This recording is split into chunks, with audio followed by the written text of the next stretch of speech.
Welcome to episode 16 of the Poker Face podcast. Sloppy Joseph. In this week's episode, we're introduced to Stephanie Pierce, a high-flying 8-year-old with a burning desire to excel. When her preeminence is challenged by a classmate, she choreographs a tragic incident. But with Charlie on her tail, can she prove sociopathic enough to evade detection? And what are the lessons she needs to learn anyway? Are you telling me that the class pet's name is Joseph Gerbils? Yeah. What? Nothing. Good afternoon, Ian. How are you? Not too bad, Gerry. What's your favourite Nazi-adjacent name? Hank Himmler Okay. from Fletch Lives. It's a reasonable choice, I would say. This was a bit of a dark Matilda this week. For me, I noted immediately Wednesday Addams, Carrie, Orphan Megan, and all that sort of creepy child stuff. Everyone hates kids apart from those who love kids, and we won't talk about them. Too much, no. I am feeling rotten. Are you? What's wrong with you? I'm just feeling a bit of a cold over a very serious... Well, my wife thinks it's not a serious condition, but I feel it was a very serious Man flu type situation. Yeah. Women just don't understand what it's like. They don't They don't get it. But it was pretty brutal. I'm sure it was. A weekend in bed. Oh, nightmare. Yeah, but let's say I'm a trooper. You're here. You're here. That's the important thing. That is the important thing. How are you? I'm in a wee bit of pain today. Actually, my back's sore, but other than that, pretty good. Yeah. We're just getting old. We're getting old, and you keep moving because of that. And I noticed last week in the edit the amount of squeaky chair that I tried to edit out, but You just leave it in. I will leave it in. I can't, it's too often and too frequent. So if you hear squeaks, it's his chair, and he just keeps moving, and I can't be bothered trying to take it out. Yeah. If you want to discuss chair noises, you can get us on social media. We're at Columbo Podcast on Blue Sky, X, Facebook, Instagram. You can find show notes for this and all the other episodes over at columbopodcast.com. And if you want to hear next week's show already, you can jump onto our YouTube channel, Columbo Podcast Productions, where it airs 1 week ahead of the podcast release. Done? I am. Let's crack on.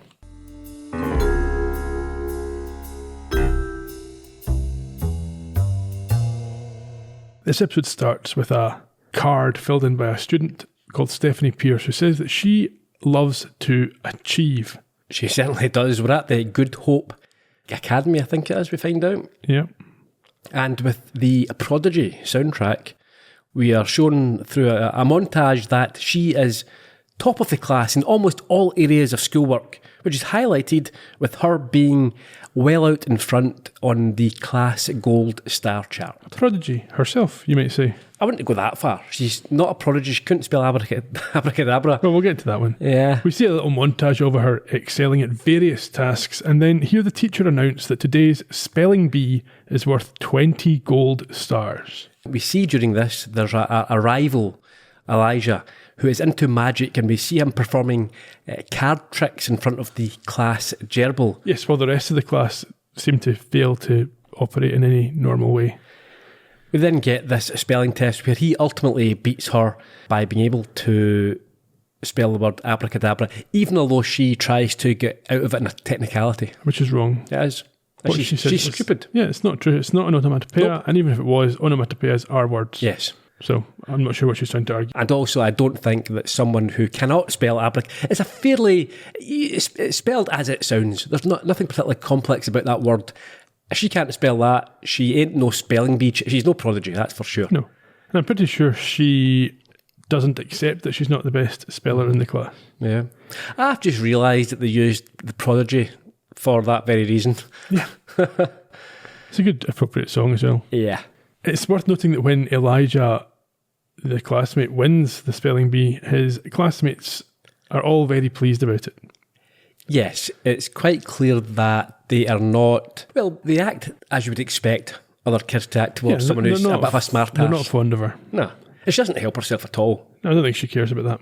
A little bit later on, the teacher, Miss D, sympathises with her, and Stephanie responds by saying that everyone deserves their chance in the spotlight, but shatters the fourth wall with a death stare.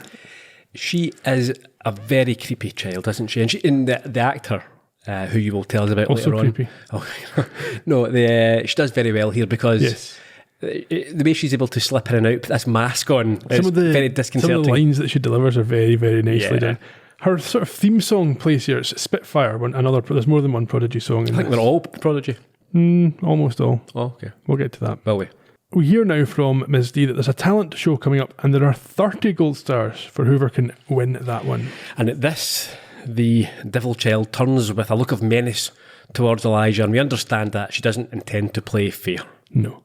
And we see her a little bit later on now having hidden in the classroom after school. I thought it was the library. Or maybe the library, but certainly within the school somewhere after hours. Yeah, she gets onto a PC and she searches for how to murder a boy self-esteem. Yes, and it tells her to find the thing they love the most and destroy it, which causes her to beam with joy. Yes. Meanwhile, in the basement, Elijah is in top hat with wand and is demonstrating a magic trick to an unseen man that involves him putting a small squishy ball, who I think he refers it's a balloon, to. isn't is it? Whatever, yeah. It refers to this as Joseph with a face painted onto it, into a bag on top of a box, and then smashing it with a huge mallet. Stephanie's observing this and notes that Elijah is good and therefore a threat to her. However, Yeah. she also spots on the computer screen a baby photo of him. That's the point we find we're showing how the trick is done. Yeah, to a certain extent, yeah. And we Doesn't can really talk matter about it because now. It's a stupid trick. It's a garbage trick. There's no need for him to have this bit that slides out. If he's going to put it in the box, just put it straight in the box. Yes. Because at no point does he show them that the gerbil or whoever it is sitting Yes. on the platform. Yeah, it's a terrible trick. It's the type of trick that you might get you might buy a book and it's how to make a homemade magic trick to impress your friends. And you make it out of a cardboard box or something, because it's terrible. No kids would be fooled with that. You would think to yourself, why have you got that bag on top of a box? What's the point in the box? Yeah. So the only thing I can think, and I have no idea about magic, it could be that as a young magician, this is a skill he will need later in terms of sleight of hand and doing something without folks seeing it. Very minimal sleight of hand. It's for his benefit to learn this technique in a simple way, but I'm stretching it. I don't know. think there would be a good chance that he would, never mind the baby photos, he would humiliate himself by simply performing this trick and everyone going, we know how it's done, it's in the box. Yeah, we can hear him. Yeah. A wee bit later on, Stephanie appears to have keys to the janitor's office and lets herself in before doing something to the trick. I'm not sure it's clear at this point what she's done. We know from later on. Yeah, no, I think she just sees how it works. Okay. She then goes round to the computer screen and photographs Elijah's baby photo. And unfortunately, as she's doing all this, she loses a button from her uniform, which we see drop to the floor. We do. That night at the talent show, whoever's hosting it, presumably one of the teachers, says that Stephanie is to be thanked for putting together the slideshow for the event, which is up on a big screen behind the stage. It seems unnecessary. This seems very contrived. Yes. I'm just thinking of all the talent shows I've seen at schools, on TV in real life, they just announce who's coming out. Yeah. Everyone knows who you are. And most of the audience seem to be that class. Yeah. But maybe it's just to let her practice her IT skills or show off her IT skills. It's just so that the show can have this Yeah. picture, or the humiliating picture being presented. Backstage, we see Stephanie taunting Elijah by implying knowledge of this baby photo. Okay, so what we've got, the first performer, she's dreadful as well. She's performing the alphabet backwards. Slowly. Very. Probably with mistakes. I wasn't really listening to check. Stephanie's dressed up in a little sort of princess dress with a flute. Very sort of marshmallowy. Yeah. Or very, what's her name? Good Shit Lollipop. Shirley Temple. Yes. That type of get up. And yeah, she mentions or refers to the baby photo of Elijah, and then I think also mentions that the diaper. Yes, which allows him to make the connection that she's aware of this photo, and he then hears or remembers that she made the slideshow and heads up to the back of the... Sprints. Well, yes, high speed up to the back, because he's second on, to remove the photograph from the slideshow. And he does it just in time. It's a good distraction from her point of view. It's quite clever. Yes, this allows her to obviously sabotage the trick in some way. On stage, he brings out to set up his mallet and the class gerbil Joseph. Yeah, and I think he thinks that he's saved himself. He thinks that was what she was trying to do. Yeah, absolutely. Yeah, he's no longer thinking there's a problem. Of course, he's wrong, because after placing the real and live gerbil into the bag, he raises his mallet as the audience watch on with dramatic tension. I think it's worth noting at this point, the reason that she's not damaged the trick until now is that he would have checked Yes. before he goes on stage. That's what I'm saying. So earlier on you asked... Did she do anything to it? No. She just worked out what was happening. Yeah. The mallet's raised. Everyone, you can see the kids with their eyes wide. And we see him pull this rope, but Joseph does not fall through to the bottom box. He does not. Stephanie smiles as the mallet is brought down with a thwack. That's a onomatopoeia, isn't it? Yes, Thwack. creating a sloppy Joseph. Yes, we see in slow motion blood rise and splatter the kids in the front row. Again, this is a sort of Carrie reference, I would have thought. And it's quite nice here as well, the sound is cut. So you only hear the splat noise. Yeah. There's no shouting or screaming at this point, and I think that can often, that contrast works well in these type of situations. After this pause, the silent pause, there is an explosion of noise. Yes. A shocked and confused Elijah doesn't know what has just happened, and the obvious chaos ensues as kids scream the rush for the exits, leaving only the maniacally grinning Stephanie sitting in her seat, front and centre, with a drop of blood on her cheek and a very satisfied look in her eyes. And I think as well, the score at this point was very reminiscent for me of Cape Fear. Yes. So now we cut back earlier than we have been to Charlie. Yes, it's on the 12-minute mark. Normally it's around about the sort of 17, so we're a good 5 minutes ahead of schedule here. She's contemplating a pledge to be truthful that she's written on a form for the academy where she currently works. Yes. However, Good Buddy does not think that she should be making any such commitments. Now wait a minute. They want you to sign what kind of document? Yeah, it's some kind of honor pledge, good buddy. I don't know, I guess if I don't sign it by the end of the week, I get fired. Now listen here, pretty vacant. Do not sign that paper. The government cannot legislate the morals of free-thinking individuals. All right, look, it's a private school. So they say. Don't underestimate the scope of the modern indoctrinational industrial complex. All right, Bukowski, relax. I mean, it's just like a private schoolhouse type of deal. I mean, yeah, it's a bit strict, but who knows? Maybe a little bit of structure will be a welcome change.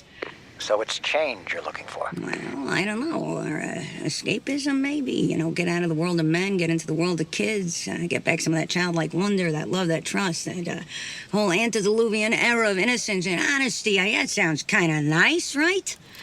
That sounds very nice. Okay, what? Nothing. Oh, what?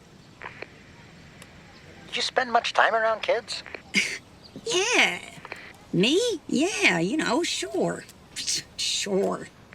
All right. Good luck. Okay. Good luck. Over. I do like that her call sign is pretty vacant. Yes. That pledge, or the pledge that she's looking at, reminds me a little bit of Dazed and Confused, the movie. You've not seen it, have you? Doesn't ring a bell. Richard Linklater, classic. Right. Great score.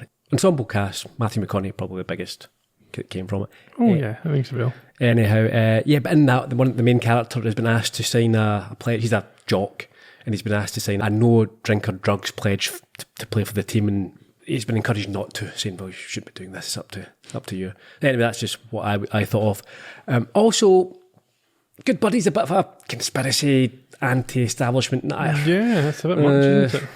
Yeah. The industrial, indoctrinal complex. Yeah. Anyway, we now find Charlie in the lunch hall where she is serving up sloppy joes to the kids. Very unappealing sloppy joes. I would have thought. They're not popular here. No. I mean, you wouldn't put mince in a roll No. at all here. No. Well, it's more like chili, isn't it?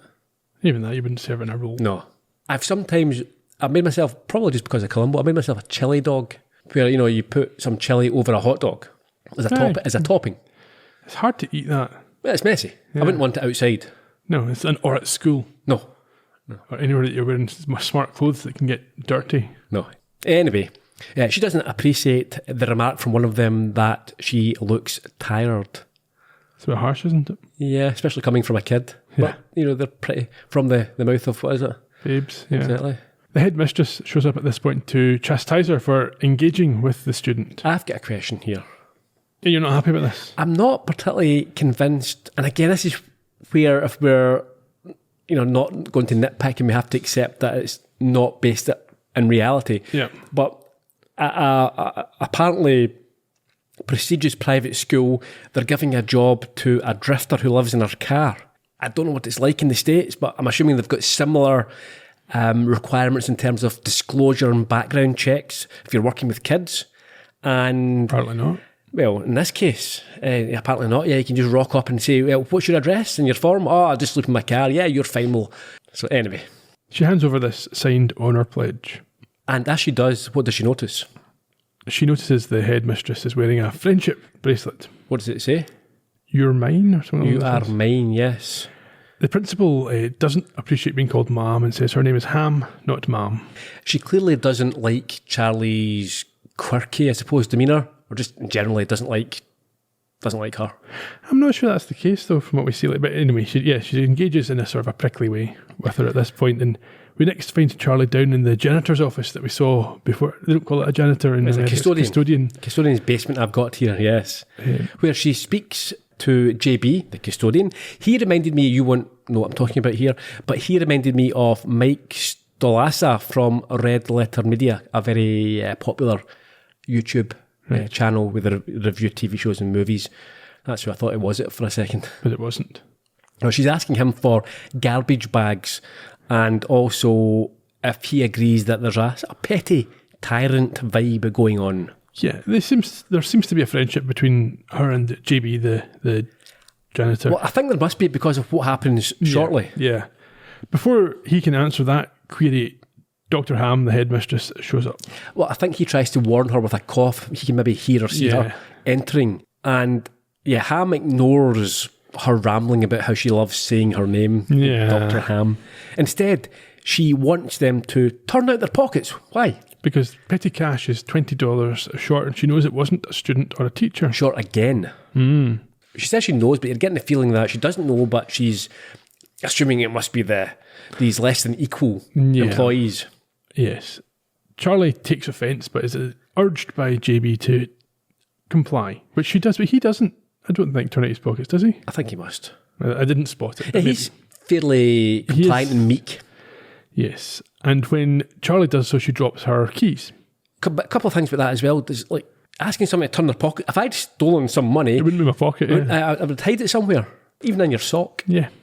Anyway, when she drops these keys, she finds on the floor the button that we saw Stephanie drop earlier on. Doesn't ask JB if it's his. It's in his room. Yeah, it's clearly a girl's button. Oh, there's a girl's button. Why? What students have you had in your... In the basement? Yeah, dodgy.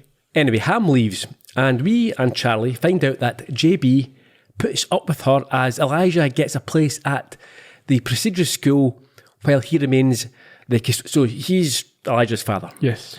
I'm not sure if the janitor at a fee-paying a school like that would be a thing. They definitely wouldn't. That'd be worth thousands. If it's tens of thousands. Say it's 10, 15, 20 grand a year, that's not getting added on to the janitor's salary. No. Anyway, we get a little bit of exposition from JB, who says that since his mother died, Elijah has been a bit introverted and his best friend is the class gerbil. However, he won this spelling bee recently and is starting to blossom. Not only that, but this world that he inhabits, his own world, is full of magic. So he's right into his all that sort of stuff. That's you want to knock that in the head. Yeah. Pick a card, bugger off. We fast forward to, I assume, the time of the talent show, and Charlie is taking garbage out in the parking lot. Yeah, just as JB proudly walks past, he's putting a tie on, he's got a shirt, he's going to watch he's going to watch Elijah perform. Yes, and we see through the open fire exit that Elijah is now on stage. She calls him a mini Houdini and then considers that he was some guy, I'm not really sure why. Don't know.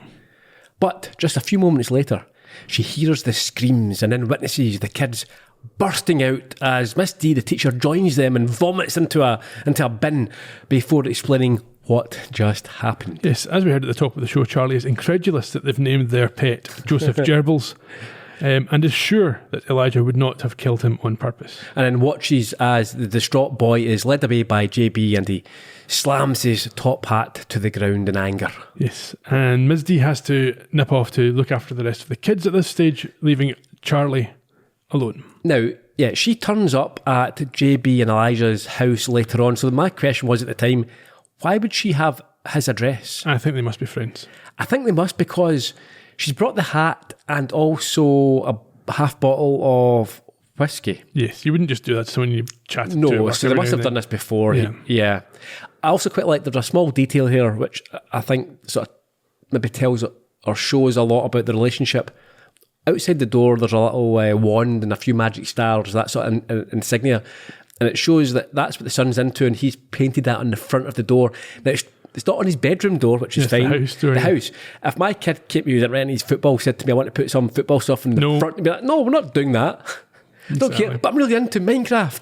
I don't care, bugger off. Exactly, do it in your own room. Yeah. In the back of the door. Exactly. Did you like the brand of whiskey that was handed over? Well, you can maybe tell us, but I looked into it a little bit. Yeah, it's not a real brand. No, J. Darby. And what is J. Darby? It's a fictional brand, which I believe is used in Hollywood. Yeah, the independent studio services apparently created it for Dallas, and has since been used in many TV shows and movies. That saves you advertising a product. Or getting the rights. Yeah, exactly. JB invites Charlie in when he sees this bottle, and we see them in the living room whilst Elijah repeats over and over to himself in his own room, never get out of the boat. Which he apparently has been doing since he got home. Yes, it's quite clear at this stage that JB does not think the death of the gerbil was an accident. No. Also, JB says that Elijah has asked him to burn all his magic. He needs probably medical therapy of some kind. He needs, a professional needs to address, sort of. If your kid comes back and repeating that over and over again, I'd be thinking, oh, that's not ideal. And then he says, burn. It's not like get rid of, throw it out. He wants to burn it. I'd be thinking, nah, I'm not leaving you alone with anything that can start fire starter, the prodigy. Yeah. Not playing in this episode. JB explains to Charlie how the trick was supposed to work and how he thinks it was sabotaged. JB is certain, because of how close I suppose Elijah and the gerbil were. How close can you get to a gerbil? Asked Richard Gere. I was waiting for that joke to come up at some point. We won't go any further. That he would have been extremely diligent and made sure that there was nothing that could have went wrong. Yes, and also the fact that he probably had some professional pride in his magic trick from his perspective. Anyway, JB thinks it was sabotaged. The box was turned upside down so that when the string was pulled, there was no hole in the bottom. He knows this sounds crazy to her. And while she doesn't rule it out, she suggests that maybe it was something less sinister. Less diabolical, yes. JB's going to be off work for a little while looking after Elijah, so he asks Charlie to feed the remaining gerbils and warns her to look after the keys that he hands her, because the only other person with a set is Dr. Ham. She again makes a joke about her name, that she thinks it sounds like a cartoon pig. Yeah, or like the Toy Story pig's called Ham. Is it? I've never seen Toy Story. Played by John Ratzenberger, who was in season 1 of Poker Face. Yes, yeah. Charlie agrees to do this and assures him that Elijah will bounce back and the other kids will come around. Don't know what our basis for that assertion is, other than friendliness. I mean, we've seen that Charlie's probably no clue about kids, modern kids and all that. She doesn't, she lives in a car and travels around. She barely sees any children. Have there been any children in this show the ones before? on the beach where she was just rabbiting at them. Yeah. JB tells her that, it's kids are meaner, they're louder, it's down there in their world, it's a very different place, they don't forget. And I think, when he says down there, we should probably make that point as well, that a lot of time the camera angles, the shots... Yeah, I've got a note on this from that angle, from the children's point of view.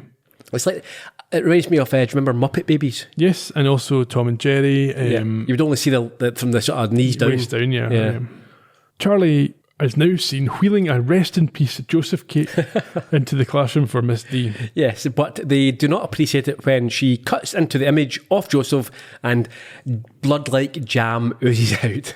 So while Miss D goes off to deal with a nosebleed somewhere else, Charlie sits down as we mentioned here at kid level and takes in the chaos and oddities happening around the room. Yes, Stephanie's the only one who's not in some kind of chaotic state, and she's brought a card that she wrote that says, "I'm so sorry Elijah murdered you." Yeah, that is fantastic. A lot would be gerbil slaughter, wouldn't it, rather than murder? It was an accident. Not from the gerbil's perspective. Depends. The gerbil might think he meant it. Well, he might consider himself to have been murdered. I don't think he would have time to consider anything like that. Yes, just like that. And it's a bit like Kindergarten Cop, just everyone doing, people picking their nose, other people drinking bleach and stapling things to people's heads. You said to me earlier, it's like a class full of Ralph Wiggums. Yeah, exactly. Charlie clocks the buttons on Stephanie's uniform. Now, I've got also a question about that. This, we learn, is a fairly prestigious private school. Yes. She is wearing a uniform, but I don't think anyone else is. Why would they not all be wearing... It's not like you get a choice. It's like you wear a uniform or you don't. Yeah, I don't know. She's the only one who takes a pride in her appearance, maybe. Maybe there's no uniforms, but she's went out and bought one herself. She's chosen to wear this, yeah. Make myself look professional. Yeah. Makes it easy to wear, but to know what to put on in the morning. Puts me at the top. I am the best one. Charlie asks Miss D about Stephanie, who gives a little bit of a spiel. Tell me about it. It's just what we saw already, that Stephanie's top of the class in pretty much everything except for the spelling bee. She's got a lot of gold stars and she's a high flyer. When Charlie mentions the name Elijah, this was brilliant. There's a gasp. Yes. From all the kids, and she's told, okay, not quite ready. Too soon, yeah. Just as she's about to leave, Charlie spots the card that we saw Stephanie fill in at the top of the episode, where she says she loves to achieve. Mm-hmm. We then catch up with both Stephanie and Charlie in the playground. Yeah, where Stephanie is happy to admit that she wants to be the best possible me, but is less keen on what is put to her next. So, what does that mean? Like having the most gold stars? Not to brag, but that makes me the best me and the best kid in the class. Well, I mean, except for spelling, right? Like Elijah is the best at spelling. He's also the best at murdering animals and giving everyone nightmares. Does that make you upset? That Elijah's better than you at spelling? Not at all. Everyone deserves a chance to shine. Well, somehow I don't think you believe that. Whatever do you mean? Well, I can see that you're a gifted kid, and believe it or not, I'm a little gifted too. At what? Smelling like wet beef? That, and I can tell if somebody is lying. Okay, wow, neato. All right, how about we just slow down on this thing so I don't vomit? Now, I think that maybe you were a little bit upset because Elijah was gaining on you, right, with those gold stars? So, you sabotaged his magic trick, am I right? No. Bullshit. Shoot. Bullshit. I happen to find this in the custodian's office, and that's where Elijah keeps his magic kit. So it's very hard proof that you were in there, and, well, I think you and I both know that Elijah didn't kill that gerbil on purpose. It only happened because you messed with his magic trick. Now you have a chance here, okay? To do the right thing, I mean, the brave thing, and just clear Elijah's name. What do you say, kid? I say... What the hell? Just try and prove it now. Good luck. What are the chances that Charlie has the same talent as you? What's that? Smelling like wet beef? I don't even know what that means. No, I don't. It's funny, but... Yeah, I liked it. So what she did there at the end of the clip was grab the button from Charlie and swallow it. Now, she says, good luck proving it now. There's ways of proving that. Yeah, we can wait this one out. Well, that proves it's a button. Well, I suppose, why would you have to see kids do all sorts, don't they? Yeah. The amount of things I've shoved in my orifices when I was younger. Don't want to know about that. Carry on.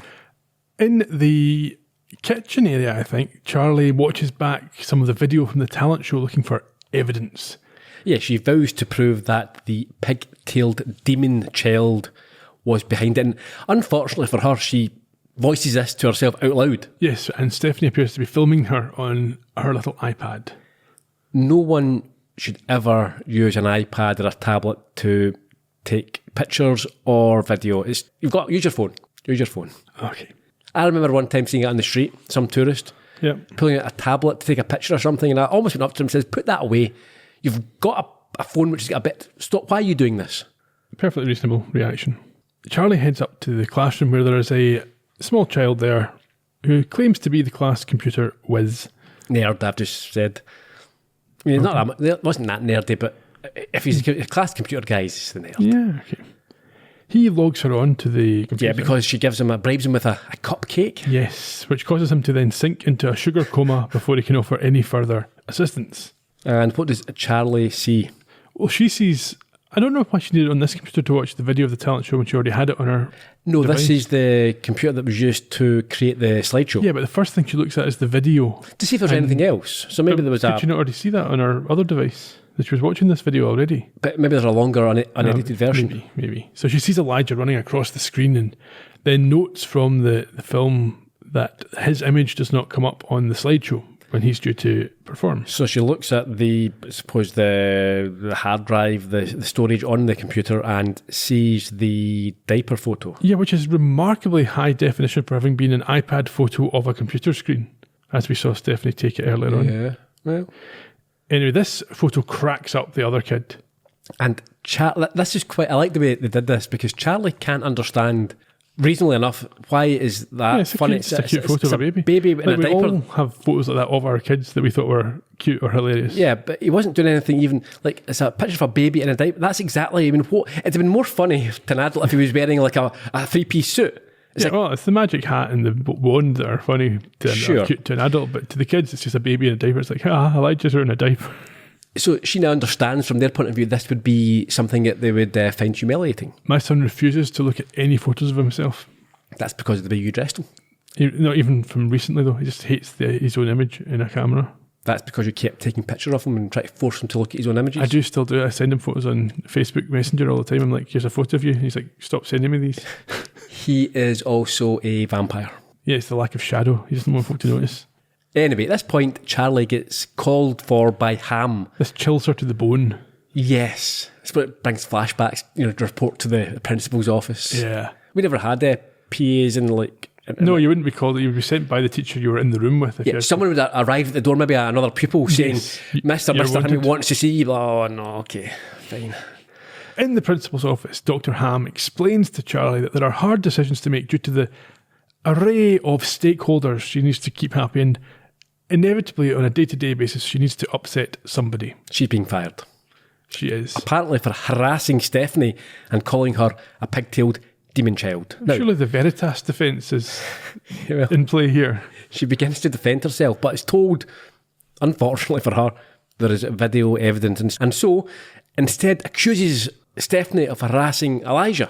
Yes, at which point it occurs to Charlie that it's unusual that Stephanie was able to get into the janitor's closet or the custodian's basement, depending how you viewed it.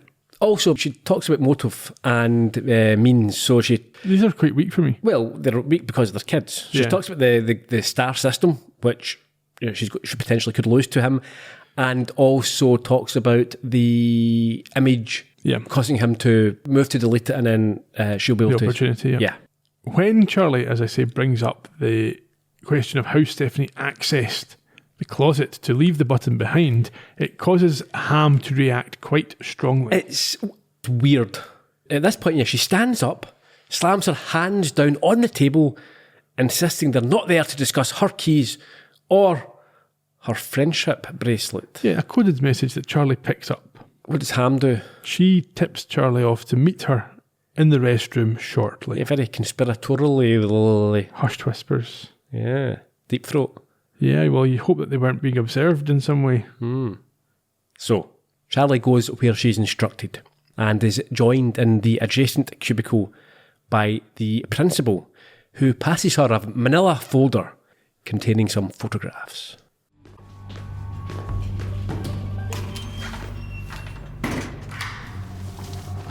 Okay, oh shit. So, you're the cash box thief? Shh, quiet! This is humiliating enough. Go to page 6. Okay. I've developed a bit of a gambling habit, okay? Which means sometimes I don't have much cash on me, so sometimes I grab a little. Well, not exactly role model behavior, Dr. Ham. Well, I always put the catch back the next day. But one time, Stephanie caught me. Oh, God, her parents manage Beaver's Corners Casino. She's been blackmailing me ever since. That's how she got the keys to JB's office. My hands are tied. Wear this as a reminder. If you ever cross me, you're out of a job. not to go out on a flying broomstick or anything, but, I mean, you're talking about a little girl and a couple of bucks here, a few dollars there, out of a cash box. I mean, it just can't be that big of a deal. Well, tell that to the kids' parents. They pay $30,000 a year for an elite education. I mean, it's all about appearances. So how's this gonna look? Oh, yeah, sure. I'm sorry, so you're just gonna let pigtails run Elijah out of the school? Changing schools might be the best thing for Elijah, better than being in Stephanie's crosshairs. Stephanie is untouchable. Trust me. Save yourself and just walk away. Okay, a few things from that. You need to unpack that a little bit, yeah. We have to accept that it's a comedy. Yes.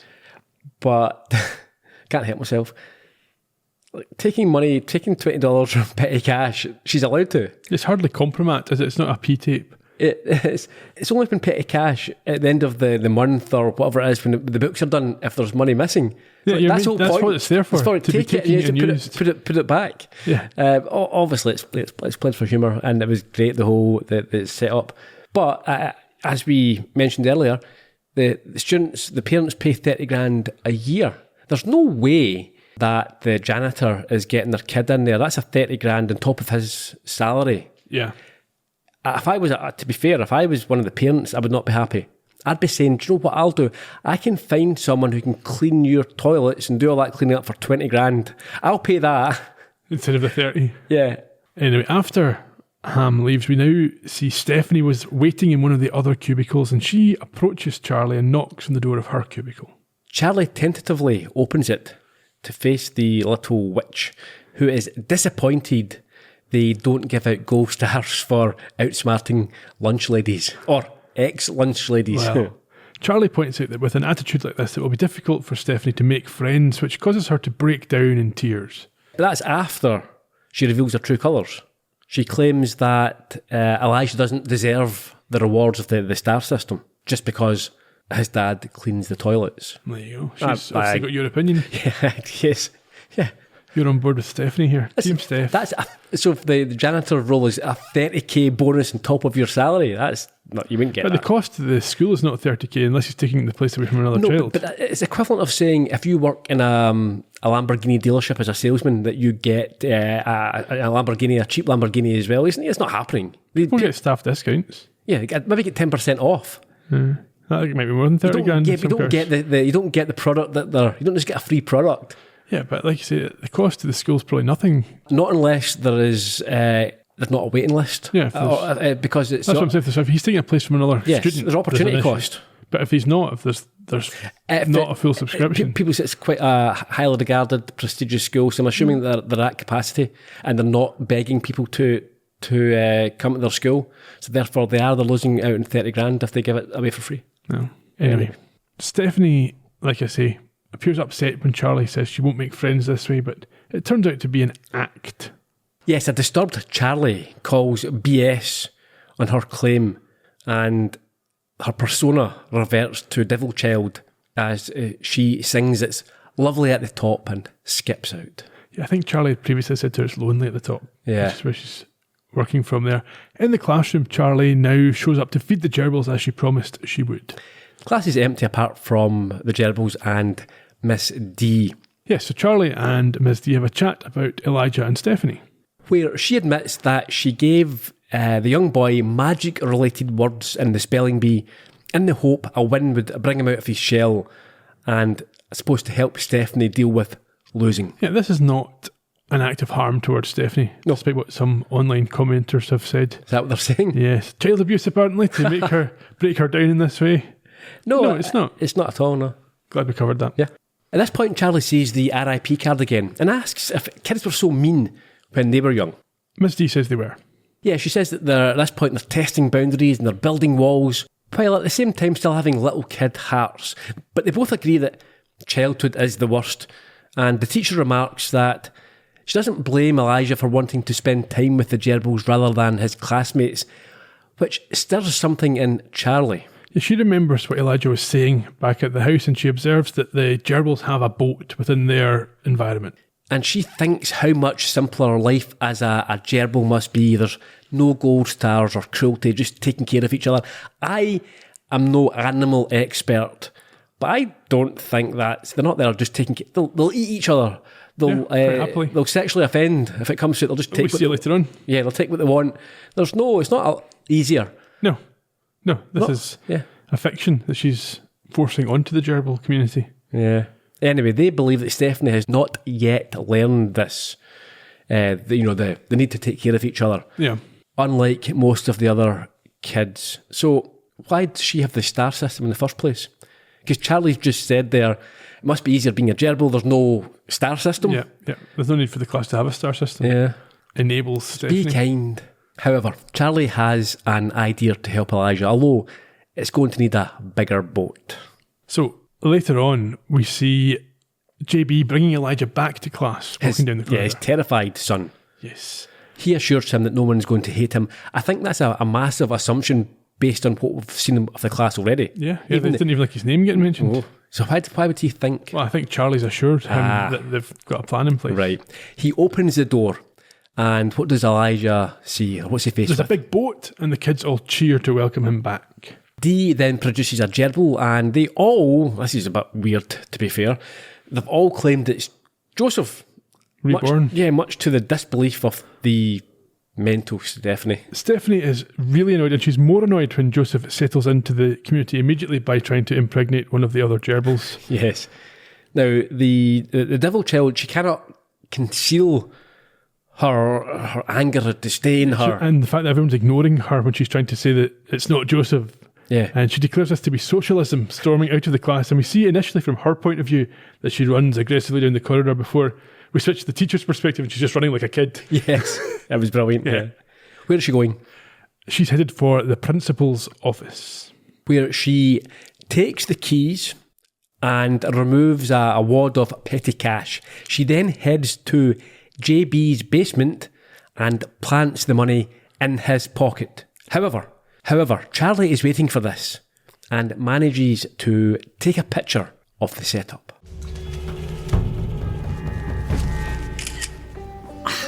Now that's one for the slideshow. What are you doing here? You're fired! I should be asking you the same question. But look, Elijah's dad is a thief, a cash box thief. Wow. Trying to get Elijah kicked out of school by getting his dad fired. I mean, that's low even for you. So, what are you gonna do about it? Oh, me? Me, nothing. But a force greater than either of us is coming for you, kid. Oh no, the police? Puberty. Now here's how this is gonna go down. Your little reign of terror? Oh, it's over. No more bracelets, no more blackmail, or else this photo is gonna wind up in not just your parents' inbox, but also the admissions office of every elite boarding school on the East Coast. Shake on it.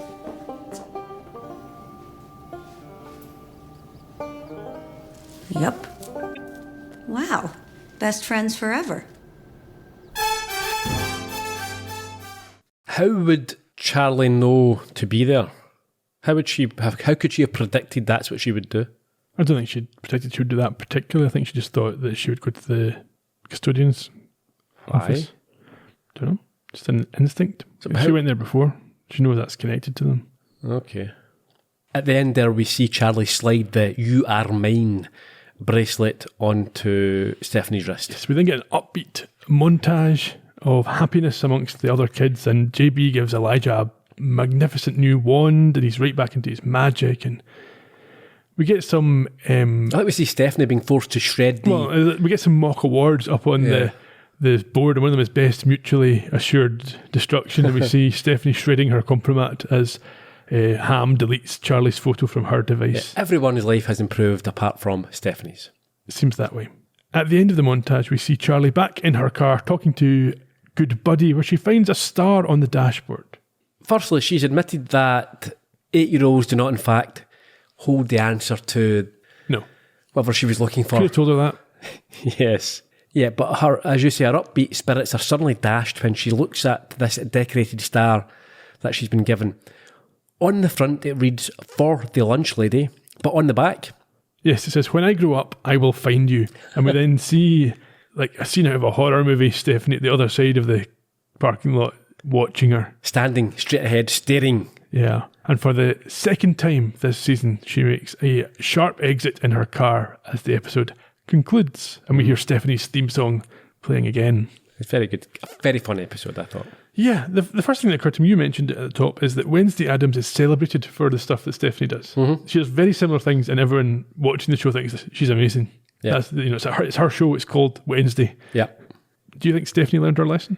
No, I think she will find herself, or should be, locked up at some point, either in a mental institution, given psychiatric help, or perhaps in a prison. Yeah.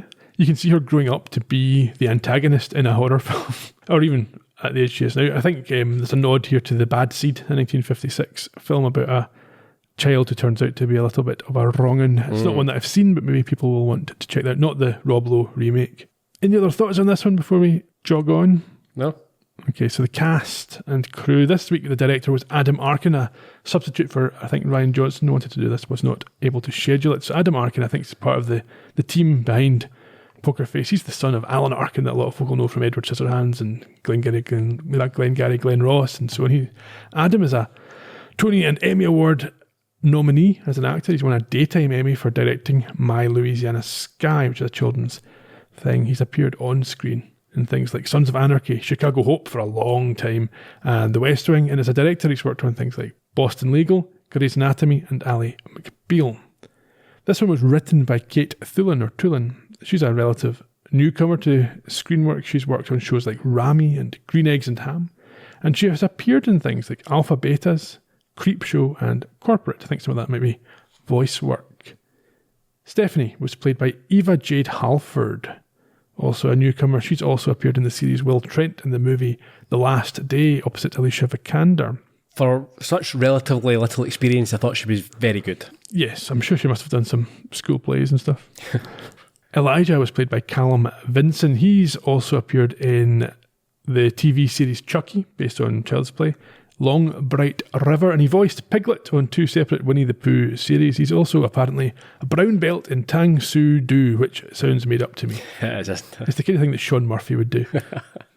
David Krumholtz played Callum's dad, JB, a friend to the stars. He's an associate of Colin Hanks, Seth Rogen, Jay Baruchel, and Judd Apatow. He's appeared in things like Numbers, Oppenheimer, The Deuce, 10 Things I Hate About You, and he was the head elf in 3 of the Santa Claus movies opposite Tim Allen. He played Natasha Lyonne's brother in Slums of Beverly Hills, and their father in that was played by Adam Arkin's father, Alan, who we talked about a moment ago. Must have been her big brother. Younger brother, I think. Really? I think, well, he's had a harder paper round than she has, which is remarkable. Ms. D was played by another friend of Natasha Lyonne, Adrienne C. Moore, who was a long-time star of Orange is the New Black. She's also appeared in things like Unbreakable Kimmy Schmidt, 30 Rock, and Law and Order SVU. Finally, Dr. Ham was a familiar face. Margot Martindale, I think she's got a bit of a meme going with the BoJack Horseman show. Margot Martindale, character actress. Right. I know her from, hopefully you'll mention, but for me, she was in she was the matriarch of the family in Justified. She's she's brilliant. I'll get to that in about 4 seconds' time. She's known for Dead Man Walking, $1 Million Baby, Days of Thunder. Not really known for that, but one of the first things that she was in. The Firm, one of your favourite Grisham movies. Yeah. August Osage County, opposite Julia Roberts and others. Cocaine Bear. Justified, as you say, and The Americans. She won Primetime Emmys for both Justified and The Americans, and she's a Tony Award nominee. Definitely not Miss Trunchbull. No, but again, kind of a twist on it. Yeah. Because you got that initial impression at the start of the episode that maybe she is kind of a Trunchbull type, and then you see that no, it's not that way.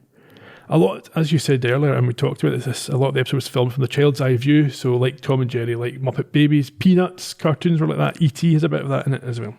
The school building that they used for the episode was the Via Maria Academy in the Bronx Country Club, which the school dates to 1886. It was initially in a church on Lexington Avenue. It moved to a townhouse on East 79th Street in 1918, and finally to the current building, the former Ellis Estate, in the Bronx Country Club in 1927. Now, I asked you about this just before we recorded, and you told me where it was, so I had a quick look. And it's just weird that Country Club is not a country club. It's an area of the Bronx. Yeah, I think technically Country Club Road it's on. Right, yeah, lots of streets. Yeah. It's a place, which is interesting. We've already covered really the title of the episode. Sloppy Joseph multiple play on words. Obviously, it's the food that she's serving in the lunch of Sloppy Joe. Joseph the gerbil gets sloppified by the mallet. I think in Italy you can make this with bolognese and it's a sloppy Giuseppe.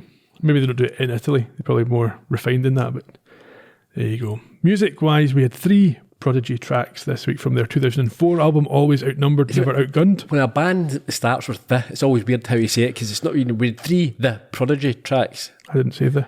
We should. They're called The Prodigy and they're not called Prodigy. I know, well, it felt better in the sentence. That's my point. Did you know the names of the songs?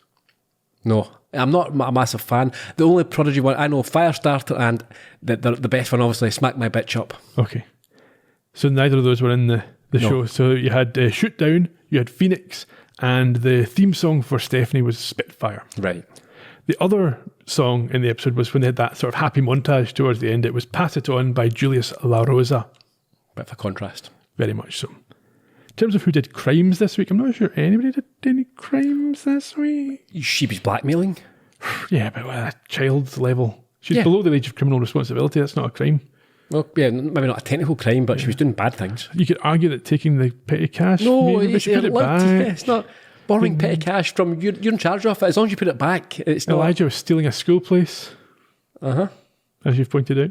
Yeah, there's not much in the way of crimes in this episode. Charlie should not. Whoever gave Charlie the job was being negligent. Yeah, so next week we've got Charlie finding love in an electronics store, but a disgruntled former employee complicates matters in one last job. So until then, Cheerio. bye-bye.